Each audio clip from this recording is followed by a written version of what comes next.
جی ناظرین السلام علیکم۔ ڈھیروں دعاؤں کے ساتھ پروگرام طلب خیر، آپ کے سوالات اور ان کے جواب حاضر ہیں۔ ابتدا ہے رب کریم کے پاک و مقدس نام سے، جو خالق ہے ہر شے کا، جس کی تسبیح کائنات کا ہر ریزہ ریزہ تسبیح کر رہا۔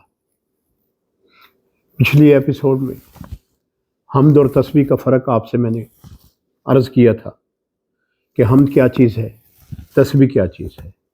تسبیح اس پاکیزگی کا اظہار ہے جس میں وہ اسم آتے ہیں جس میں سبحان اللہ، اور حمد وہ چیز ہے کہ جس میں خدا کی یعنی کہ شکر کا مقام آتا ہے۔ حمد اور چیز ہے، مدح اور چیز ہے۔ مدح کسی کی صفات کا ہے، اور حمد جو ہے یہ ذات بے نیاز کی غیر صفاتی اسما کے اس میں اور اس کے مقام، اس کی نعمتوں کا شکر ادا کرنے کا نام ہے۔ وہ فطری اور صفات میں ہوتی ہے مدح سراہی کسی کی کرنا، ٹھیک ہے جی۔ تو جو ذات الہی کے لیے وہ حمد ہے۔ اب آپ دیکھیے، الحمدللہ رب العالمین، الحمدللہ اللہ جی، ٹھیک ہے جی۔ اب جتنے بھی قرآن میں دیکھیں گے آپ، اب سورہ طٰہٰ کی آیت نمبر 130 میں ہے، کیا کرو؟ اپنے رب کی تسبیح و تمہید بیان کرو۔ اب تسبیح کیا چیز ہے؟ تسبیح آپ تیسرے، جسے تسبیح اربع بھی کہا جاتا ہے، تیسرا کلمہ بھی آپ کہتے ہیں، سبحان اللہ والحمدللہ ولا الہ الا اللہ واللہ اکبر، ٹھیک ہے جی۔ اب سبحان اللہ آپ نے کیا کیا؟ پاک ذات ہے وہ، اس کی پاکیزگی ہر شرک سے، ہر چیز سے وہ پاک ہے، ٹھیک ہے جی۔ آپ نے سبحان اللہ کہہ کے آپ نے ابتدا کر دی، اپنے دل کو صفا کے مقام پہ لے آئے کہ دل میں جتنی بھی خدا سے لاش ہے، توحید پرستی کی طرف جب آپ آ گئے، اور جتنی بھی آپ کے دل کے اندر دعا مانگنے والے کی دنیاوی چیزیں تھیں، مثلا میں دعا مانگ رہا ہوں، اب میں ایسا بھی کر رہا ہوں کہ اللہ سے دعا مانگی جا رہی ہے، اس میں اس لا شریک کی بارگاہ میں اب میں دنیا کا بھی سہارا لے رہا ہوں کہ میں نے اپنا کام فلاں کو کہنا ہے، یا تو آپ خدا کی توحید پرستی پہ چلے جائیں، یا خدا بندہ کریم سے عرض کر دیں تو میرا حامی و ناصر ہے، تو ہی میرا کارساز ہے، تو ہی میرا بہترین مولا ہے، تو ہی میرے کام بنانے والا ہے۔ اب میں اس میں آ کے اگر میں یہ کہتا ہوں کہ دعا اللہ سے مانگ رہا ہوں، ٹھیک ہے، وسیلہ ضروری ہے، بہت ضروری ہے وسیلہ، مگر مادیت کا وسیلہ نہیں، وہ وسیلہ جسے خدا نے وسیلہ بنایا، جسے اللہ نے بنایا، ٹھیک ہے، وَأَطِیعُوا اللَّهَ وَأَطِیعُوا الرَّسُولَ، جی ٹھیک ہے جی، اور وہ جو صاحب امر ہے، ٹھیک۔ تو آپ جب بھی دعا مانگیں گے، جب بھی کریں گے، دیکھیے یہ کونسلنگ ہے، یہ ساری قرآن کریم اور ہے، اس دونوں چیزوں کے درمیان کچھ بھی نہیں ہے۔ اہل بیت اور قرآن، ہر میں ایپیسوڈ میں عرض کرتا ہوں، پاک رسول کی اس حدیث کو سمجھیے گا، خدا را سمجھیے گا۔ آج ہر چیز جو ہے، کہیں پہ بھی کوئی ایسی نہیں ہے اصلاح احوال امت ہو رہی ہو، نہ کہیں دیکھ لیں۔ مجھے لوگ کہتے ہیں کہ جی فلاں نے یہ تسبیح بتائی، فلاں نے یہ عمل بتایا، فلاں نے یہ چیز بتائی، فلاں نے یہ، یعنی کہ جو مبلغین دین تھے وہ عملیات پہ دنیا کو لگا گئے، کردار سازی پہ نہیں لگایا۔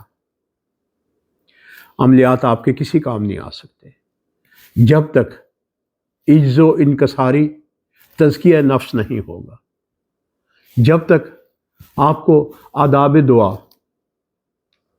ٹھیک ہے، میں بھی کہا کرتا ہوں مجھے دعا مانگنے نہیں آتی مگر تجھے دینا تو آتا ہے، ٹھیک ہے، یہ اور منزل ہے، یہ اور منزل ہے۔ لوگ کہتے ہیں نا کہ مانگنے کا ڈھنگ آئے، نہ ڈھنگ نہیں، ڈھنگ صرف ایک ہی ہے کہ جب آپ دعا مانگ رہے ہیں تو سب سے پہلے اپنے دل کو ہر جگہ پہ جہاں تسبیح کا ذکر آیا سبحان اللہ والحمدللہ، کہیں پہ آیا سبحان اللہ جی، کہیں پہ جو بھی آیا قرآن کریم پڑھیے گا، دو لفظ جو آ رہے ہیں نا، پھر اس کے بعد کون سا آ رہا ہے؟ اس کے بعد آ رہی ہے استغفار۔ کیسے؟ سبحانک لا الہ الا انت، دیکھیں آ گیا سبحان اللہ، سبحانک پاک تیری ذات ہے، تیرے سوا کوئی معبود نہیں ہے، اور کیا؟ انی میں ہی کنتو من الظالمین، میں ہی ظالمین میں سے تھا۔ اب یہاں کیا آ گیا؟ اب یہاں پہ آپ کا استغفار آ گئی جی۔ یہ قرآن سے دعا مانگنے کا ایک توسل ہے، ذریعہ ہے۔ پہلے اس کی آپ نے پاکیزگی، پاکی بیان کری، پاک ذات ہے تیری، پھر اس کے بعد الحمدللہ کہ سب تعریفیں، ساری حمدیں تیرے لیے ہیں، سب تعریفیں تیرے لیے ہیں، تو ہی ہے، ٹھیک ہے جی۔ تو کائنات خلق کی، کس کی محبت میں خلق کی؟ کہ بحر و بر، چاند ستارے سورج، تیری محبت نہ ہوتی تو میں کوئی چیز خلق ہی نہ کرتا، کائنات ہی نہ بناتا، ٹھیک ہے جی۔ وہ پھر اس کے بعد کہ پھر آپ کے اس میں اس ہستی پہ ماہ ربیع الاول چلا آ رہا ہے، تو ربیع النور بھی کہا جائے گا، نور کا مہینہ چلا آ رہا ہے، خوشیوں کا مہینہ چلا آ رہا ہے۔ تو کیا ہے کہ جب بھی آپ دعا مانگے اول و آخر درود شریف کو لازمی رکھیے گا، پھر اس کی تسبیح بیان کیجیے گا، پھر اس کی حمد بیان کیجیے گا، پھر اس کی اوصاف جو خدا بندہ کریم کے جو آپ نے کہنا ہے، تو کریم ہے، تو رحیم ہے، تو رازق ہے، تو رزاق ہے، تو شافی ہے، تو کافی ہے، تو سلام ہے، تو مومن المحم ہے، سارے اسم آئیں گے نا پھر تو جی۔ وہ سارے اسم اگر آپ نہیں کہتے تو صرف ایک یا اللہ، اے مالک میرے، اے پروردگار، جب اللہ کہتے ہیں تو ساری صفات، رزق مانگ رہے ہیں، شفا مانگ رہے ہیں، تندرستی مانگ رہے ہیں، جو مانگ رہے ہیں وہ سب کچھ اس میں آ جائے گا۔ اور یاد رکھیے گا یقین کی منزل ہوتی ہے۔ ایک چھوٹا سا واقعہ ہے، میں زیادہ زحمت دینے کا قائل نہیں ہوں، تو نہ زیادہ لمبی بات ہوتی ہے، صرف یہ بات ہے کہ آپ تزکیہ نفس کی پہلے آپ اپنی اصلاح، میں بھی اپنی اصلاح، میں اپنی ذات سے شروع کروں گا تو میری کہنے میں اثر ہوگا، تاثیر سے بھرپور پھر کلمات ہوں گے وہ۔ اگر میری اپنی اصلاح نہیں ہے، میں کیا کچھ رہا ہوں، آپ تک پیغام کچھ دے رہا ہوں، اس میں میں خود کار بند نہیں ہوں۔ تو آپ ایسے کیجیے گا، پہلے بات ہے تزکیہ نفس، پہلے مقام صفا کا ہے، نہ میں آسمان کی بلندیوں میں نہ زمین کی وسعت سماتا ہوں تو قلب مومن میں، اب معافی کے ساتھ میرے جیسے گناہ گار لوگ جو ہیں، انہوں نے اس مقام کو جہاں اللہ سماتا ہے، اسے عرش معلّہ، جسے اللہ نے کہا میرا عرش ہے، میرا معلّہ ایک مومن کا دل، مومن قلب، تو کیا کیا ہم نے؟ اسے فرش بنا دیا ہم نے، جو مادیت تھی اس میں بھر دی۔ خدا را یہ تزکیہ نفس کیجیے گا، اور خدا کے پاس جو سب سے بڑی منزل ہے وہ ہے تقویٰ۔ تقوی کی پہلی ابتدا جو ہے وہ ہے تکبر کی نفی، غرور کی نفی، اپنی ہر چیز کی ذات کے اندر جس کے اندر تکبر اور غرور آ رہا ہو، یا کوئی بڑھائی آ رہی ہو، یا کوئی تعریف ہو، مدح سرائی کا آ رہا ہے، کر دیجیے، نفی کر دیجیے گا، عز و انکساری اور ادب کی منزل کو پکڑیے گا۔ ادب جب آئیں گے تو تزکیہ نفس بھی ہو جائے گا، اور آپ کا دل جو ہے وہ عرش معلّہ بھی بن جائے گا، جس میں خدا سمائے گا، تمہاری رگ رگ میں صدائیں پھر آئیں گی، سبحان اللہ، سبحان اللہ، الحمدللہ، ولا الہ الا اللہ، واللہ اکبر، اور درود و ذات محمد و آل محمد علیہ الصلوۃ والسلام پہ۔ تو ہم چلتے ہیں جی اب پہلے اپنے استخارے کی طرف۔ جی حسن علی صاحب ہیں جی، یہ کہہ رہے ہیں کہ کیمو کے بعد ریڈیشن، یہ بھائی آپ میرے سے پوچھ رہے ہیں، آپ کے ڈاکٹر بہتر بتائیں گے کہ جی کیمو لگنی تھی، اس میں شفا کا تھا، انہوں نے کہا کہ یہی ہوگا، مگر اب وہ ریڈیشن کی طرف۔ بھائی ڈاکٹر نے محسوس کیا ہے کہ کوئی چیز ابھی رہ رہی ہے، کوئی جراثیم رہ رہا ہے نا، جو کیمو کی سب ڈوز دینے کے بعد بھی رہ رہا ہے، تو اللہ کرے گا انشاءاللہ ریڈیشن میں آپ کی وہ مہربانی ہو جائے گی۔ کہتے ہیں کیا بتائیے گا کہ کیا بیماری کے جراثیم ہیں؟ جی ایک ڈاٹس ہے، کسی جگہ پہ سارا ختم ہو گیا وہ حصے سے جو مرض تھا وہ، کہیں ڈاٹ سا ہے جس کی وجہ سے یہ ریڈیشن. اور اس میں آپ نے کیا پڑھنے کے لیے پوچھا ہے؟ جو آپ کو سورہ رحمان میں نے آپ سے کہی تھی. اگر آپ کی سورہ رحمان میں نے صبح 3 دفعہ مجھے یاد نہیں پڑتا کہ یہ پہلا آپ کا آ رہا ہوگا، تو اس میں سورہ رحمان 3 مرتبہ. ٹھیک ہے جی. جو ریڈیشن کا ٹائم ہے جس دوران یہ ہے، اس سے پہلے 1 مرتبہ سورہ رحمان، بعد میں بھی سورہ رحمان انشاءاللہ تعالیٰ. اب یہ آپ نے کہا ہے کہ یہ ریڈیشن کافی دن جاری رہے گی، کافی دن جاری رہے گی. تو خداوند کریم کی ذات، ایک بات ہے، آپ نے جو استخراج قرآن مانگا ہے اس میں انجام بالخیر آ گیا ہے. آپ کو اللہ تعالیٰ زندگی سلامت رہے، آپ کو تندرستی ہو، آپ کو تندرستی، آپ کی سلامتی ہے، آپ کے تکلیف ہے، تکلیف اٹھا لیجئے گا، گزر جائے گی. جی آگے جی امتیاز الہی صاحب، بہنوئی کاروبار کے لیے زیور لے کے گئے تھے، اب انکار کر دیتے ہیں. جی اب کیا کہہ سکتے ہیں؟ دعا ہی ہے. اللہ پاک سے دعا کیجئے گا کہ خداوند کریم انہیں ہدایت دے دیں. ٹھیک ہے جی. اس میں آپ نے کیا کرنا ہے؟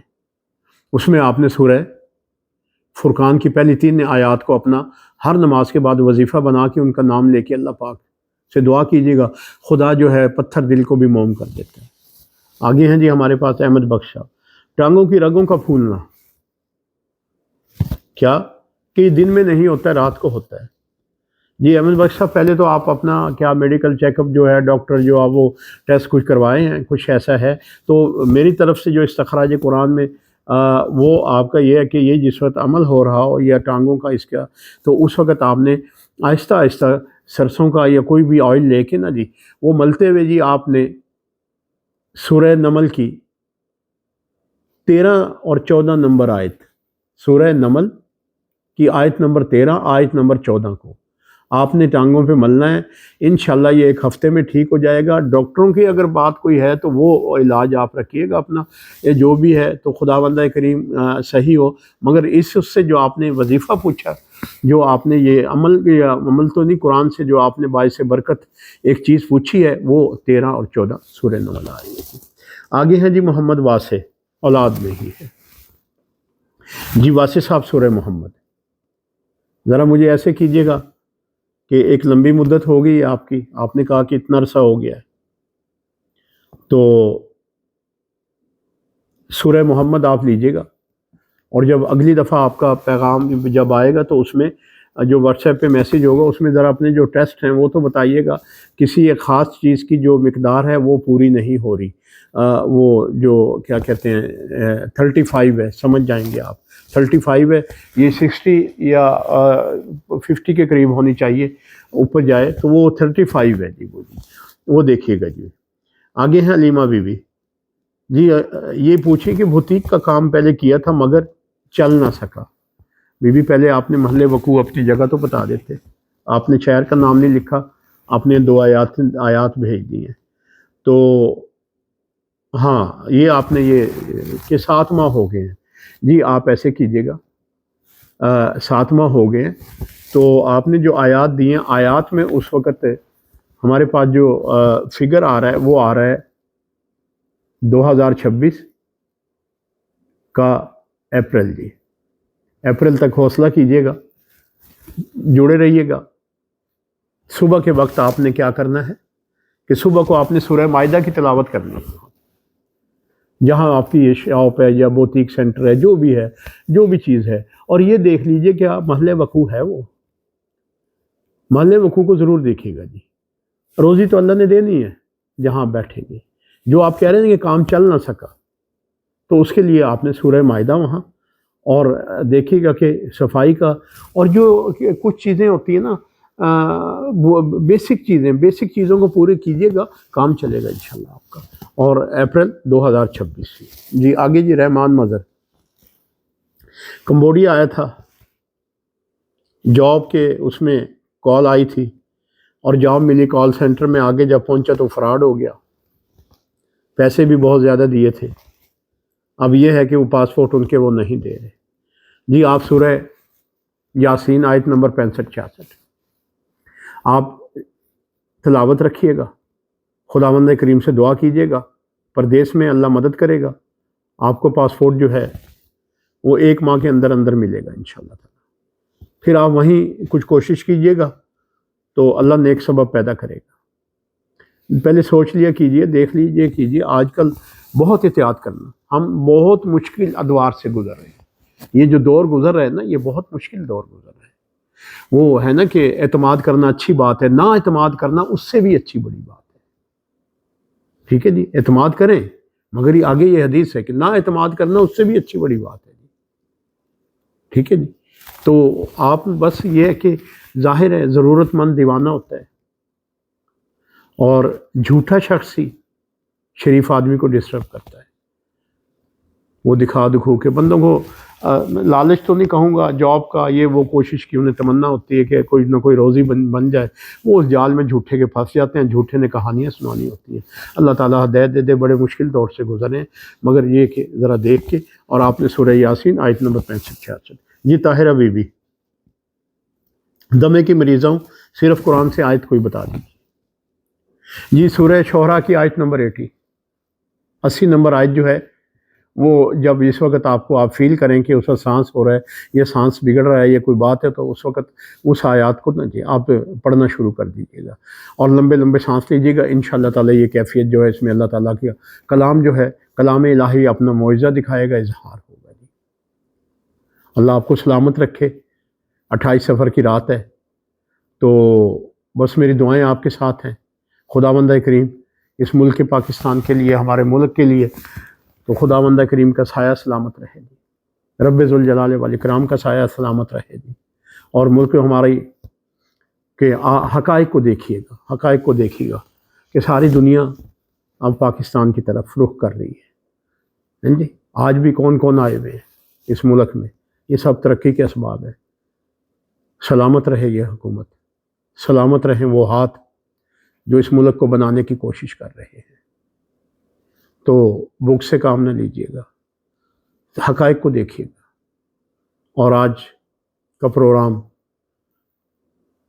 میری اس دعا کے ساتھ کہ جناب مولا حسن بادشاہ، مولا جناب سرکار محمد مصطفیٰ صلی اللہ علیہ وسلم کے صدقے میں آپ آباد رہیں، سدا آباد رہیں، کوئی دکھ نہ آئے آپ کو، اللہ آپ کو خوشیاں، آپ کو سلامتی عطا کرے۔